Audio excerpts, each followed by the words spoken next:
নরোত্তম দাস ঠাকুর পদকর্তা ইনি বড় আক্ষেপ করে পদ লিখেছেন।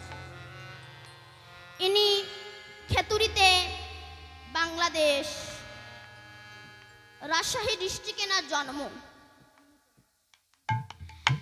ইনি রাজ পরিবারে জন্মগ্রহণ করেও রাজ প্রাসাদে জন্মগ্রহণ করে রাজপ্রাসাদ পেয়ে রাজভোগ গ্রহণ করে বাবার একমাত্র ছেলে হওয়া সত্ত্বেও, এত ধন সম্পত্তি থাকা সত্ত্বেও কলিজীবের দুর্দশা দেখে সেই সুখ প্রাচুর্য ঐশ্বর্যকে ত্যাগ করে তিনি কাঙাল হয়ে বৃন্দাবনে এসে লোকনাথ গোস্বামী বাবার বিষ্ঠা পরিষ্কার করে তার শিষ্যত্ব গ্রহণ করেছিলেন।